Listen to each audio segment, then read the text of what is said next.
يا رب أسألك التقى في كل حال. بسم اللہ الرحمن الرحیم. السلام علیکم ورحمۃ اللہ وبرکاتہ. شیخ صاحب، میرا آپ سے یہ سوال ہے کہ آج کل ہمارے معاشرے کے اندر بہت سارے لوگ دیندار لوگوں سے دور ہو رہے ہیں.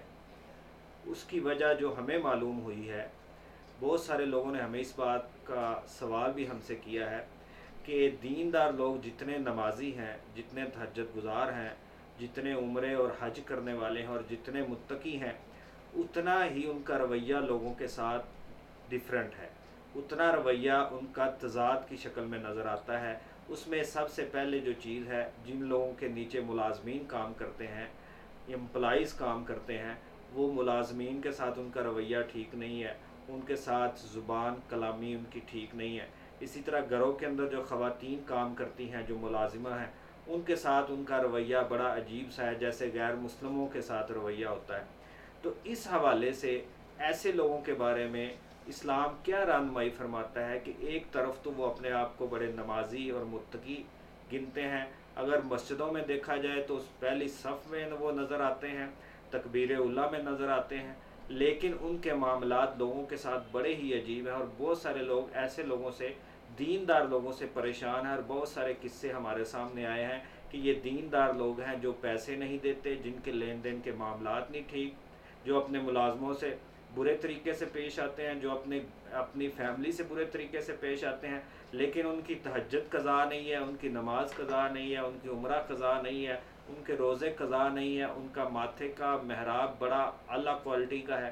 یہ ساری چیزوں کے پیش نظر اسلام کیا رہنمائی فرماتا ہے، اور رسول اللہ صلی اللہ علیہ وسلم کے دور میں یا آپ علیہ الصلاۃ والسلام کی سیرت ہمیں کیا سبق دیتی ہے کہ ایسے لوگوں کے بارے میں اسلام کیا رہنمائی فرماتا ہے جو کہ اللہ کے حقوق تو پورے کرنے کی کوشش کر رہے ہیں، لیکن لوگوں کے حقوق جو ہے اس کے اوپر ان کی بالکل نظر نہیں ہے. اس حوالے سے آپ کچھ وضاحت فرمائیں. الحمدللہ رب العالمین والصلاۃ والسلام علی سید الانبیاء والمرسلین وعلی آلہ وصحبہ اجمعین، اما بعد. بھائی کا سوال اس نوعیت کا ہے کہ جس کا شکار آج ہر عام اور خاص ہے کہ حقیقت کے اندر حقوق اللہ جو ہے وہ بڑے مضبوطی سے عمل کرنے والے ہیں، لیکن جہاں تک بات حقوق العباد کی آتی ہے تو حقیقت کے اندر 100 میں سے 99% لوگ جو ہے اس کمزوری کا شکار ہیں. نبی کریم صلی اللہ علیہ وسلم نے صحابہ اکرام رضوان اللہ علیہم اجمعین سے پوچھا تھا کہ تم جانتے ہو کہ اس امت کا مسکین کون ہے؟ تو صحابہ نے فرمایا کہ اللہ اور اس رسول بہتر جانتے ہیں. نبی سے فرماتے ہیں کہ اس امت کا مسکین یاتی یوم القیامتی، جو کہ قیامت کے دن آئے گا.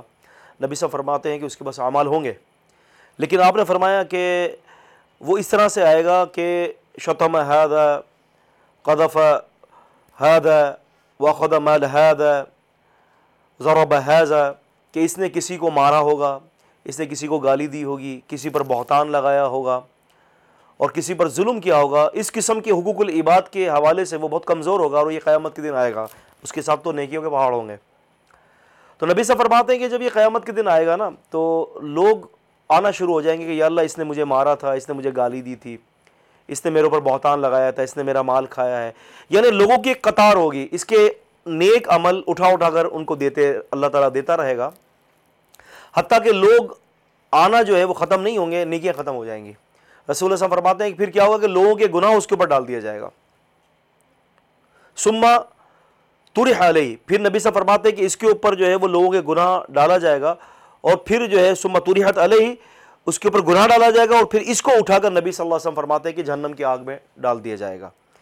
تو حقوق العباد حقیقت کے اندر بڑا سنجیدہ معاملہ ہے کہ اگر کوئی شخص حقوق العباد کا خیال نہیں رکھتا تو وہ آخرت کے اندر خسارے میں ہوگا. دو چیزیں ذہن میں رکھیں کہ ایک حقوق العباد ہے، جیسے کہ آپ نے فرمایا کہ نمازیں پڑھتا ہے، تہجد پڑھتا ہے، حج بھی اس کے پاس ہے، عمرہ بھی اس کے پاس ہے، اور اپنی انڈیویجولی عبادات کے اندر بہت مصروف رہتا ہے، لیکن وہ شخص جو ہے وہ حقوق العباد سے خالی ہے. مجھے یاد پڑ رہی ہے امام حاکم کی مستدرک کی ایک حدیث ہے. نبی صلی اللہ علیہ وسلم کے سامنے نا صحابہ اکرام نے ایک عورت کا ذکر کیا. کہتے ہیں کہ اللہ کے رسول میں ایک عورت ہے، عبادات بہت ساری ہیں اس کے بعد، تہجد گزار بھی ہے، صدقے بھی کرتی ہے، نماز کی پابند بھی ہے، نوافل بھی کثرت سے پڑھتی ہے، لیکن اللہ کے رسول اس کے جو پڑوسی ہے نا اس سے خوش نہیں ہے. آپ صلی اللہ علیہ وسلم نے فرمایا کہ اگر اس کے پڑوسی اس سے خوش نہیں ہے اور اس نے اپنے پڑوسیوں کو ناراض کر کے رکھا ہے تو آپ نے فرمایا کہ یہ عورت جہنمی ہے. دیکھیں حقوق اللہ کے ہوتے ہوئے حقوق العباد میں کمی ہوئی، نبی صلی اللہ علیہ وسلم نے فرمایا کہ یہ جہنمی ہے۔ پھر دوسری عورت کا ذکر کیا کہ اللہ کے اسم ایک دوسری عورت ہے ہمارے ہاں، صحابہ نے فرمایا کہ وہ نیک اعمال کا ریشو اس سے کم ہے، یعنی لمبے لمبے تہجد نہیں پڑھتی، لمبے لمبی تلاوتیں نہیں کرتی، روزے بھی تو نہیں رکھتی، لیکن یہ کہ فرائض کی پابندی کرتی ہے، لیکن اس کے پڑوسی اس سے خوش ہیں۔ آپ نے صلی اللہ علیہ وسلم نے فرمایا کہ یہ عورت جنتی ہے۔ آپ نے دیکھا حقوق اللہ کے ساتھ ساتھ حقوق العباد کا ہونا، یہ سمجھ لیجئے کہ آپس میں یہ کمپلیمنٹری ہے، اس کو ہم کہتے ہیں کمپلیمنٹری، لازم اور ملزوم ایک دوسرے کے ساتھ۔ تو ایک دوسرے کے ساتھ لازم اور ملزوم ہونا لازمی ہے کہ حقوق اللہ بھی مکمل ہوں اور حقوق العباد بھی مکمل ہونا چاہیے۔ اگر کوئی شخص کسی کے قرض لے کر مر گیا، کسی کے قرض ہے اس کے اوپر اور مر گیا، تو پھر اس کی میت کی کھال کو سکون نہیں ملے گا۔ دیکھیں میں یہاں پر ایک حدیث بیان کرتا چلو، آپ نے سوال کیا ہے تو سوال کا ایک جواب، تاکہ اللہ تبارک و تعالیٰ میرے ذریعے امت کی اصلاح کر دے۔ دیکھیں ابو داؤد کے اندر ہے، سنن ابی داؤد، امام ابو داؤد رحمۃ اللہ علیہ سنن ابی داؤد میں فرماتے ہیں ایک جنازہ نبی علیہ السلام کے پاس آیا، اور نبی علیہ السلام کی عادت مبارکہ اور عادت شریفہ یہ تھی کہ آپ سے ہم پوچھتے تھے کہ جب کوئی جنازہ آتا کہ علیہ بالدین، کیا اس کے اوپر قرض ہے؟ اگر قرض ہوتا تو نبی صلی اللہ علیہ وسلم فرماتے ہیں کہ صلوا علی صاحبکم، تم ہی اپنے ساتھی پر نماز پڑھ لو، میں نہیں پڑھوں گا۔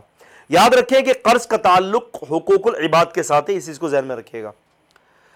نبی علیہ السلام کے پاس ایک جنازہ آیا تو سیدنا ابو قتادہ رضی اللہ تعالیٰ عنہ فرماتے ہیں کہ نبی علیہ السلام نے حسب عادت مبارکہ پوچھا کہ علیہ بالدین، اس پر قرض ہے؟ ابو قتادہ نے فرمایا علیہ دیناران، اللہ کے اسم 2 دینار کا مقروض ہے یہ۔ آپ نے فرمایا صلوا علی صاحبکم، تم ہی اپنے ساتھی پر نماز پڑھ لو۔ اتنی حدیث ذکر کر رہے امام ابو داؤد، اور امام قتادہ سیدنا قتادہ رضی اللہ عنہ فرماتے ہیں کہ اللہ کے وسلم یہ 2 دینار کی ذمہ داری میرے اوپر ہے، آپ ہمارے ساتھی پر جنازہ پڑھ دیں۔ آپ نے فرمایا ٹھیک ہے، اگر تم 2 دینار کے قرض کی ذمہ داری تم اٹھاتے ہو تو پھر نبی صلی اللہ علیہ وسلم نے جنازہ پڑھ دیا۔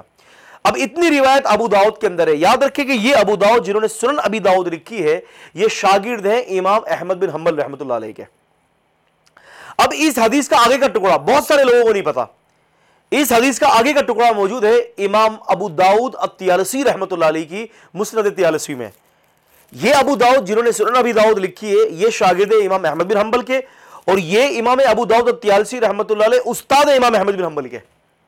انہوں نے اپنی مسند ابو داؤد الطیالسی کے اندر حدیث کا دوسرا ترک نقل کیا ہے کہ ابو قتادہ رضی اللہ تعالیٰ عنہ کے پاس نبی صلی اللہ علیہ وسلم دوسرے دن گھر پہ پہنچے اور فرمایا کہ ابو قتادہ قرض ادا کر دیا ہے؟ کہا کہ نہیں اللہ کی قسم قرض ادا نہیں کیا۔ آپ نے فرمایا قرض ادا کرو۔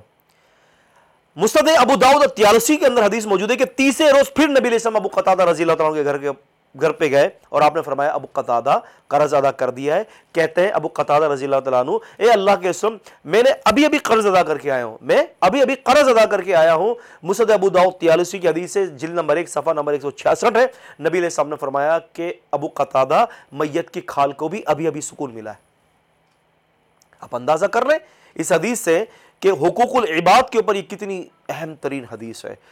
تو سوال کا جواب یہ ہے کہ حقوق العباد لازمی ہے، اس میں کوئی شک نہیں ہے کہ فرائض کی پابندی، فرض نماز کی پابندی، جو کچھ بھی اللہ تبارک و تعالیٰ نے فرائض میں شامل کیا اس کو کرنا ہے۔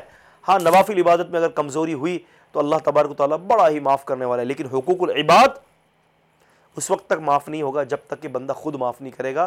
تو اسی لیے سب سے ذہین ترین آدمی وہی ہے کہ جو دنیا کے اندر حقوق اللہ کے ساتھ ساتھ حقوق العباد کو بھی نمٹاتا چلا جائے، سب کے حقوق کی ادائیگی کر دے، کسی کے ساتھ زیادتی نہ کرے، کسی کو مارے نہیں۔ اللہ کے نبی صلی اللہ علیہ وسلم نے ایسے شخص کے بارے میں جس کے ذمے حقوق العباد بہت ہوگا، قیامت کے دن اعمال کے ساتھ آئے گا، تو آپ نے اس کو مسکین قرار دیا ہے۔ اللہ تعالیٰ ایسی مسکینیت سے اور ایسی محتاجیت سے ہمیں محفوظ رکھے اور ہمیں دنیا اور آخرت کے اندر کامیابی عطا فرمائے۔ السلام علیکم و رحمۃ اللہ۔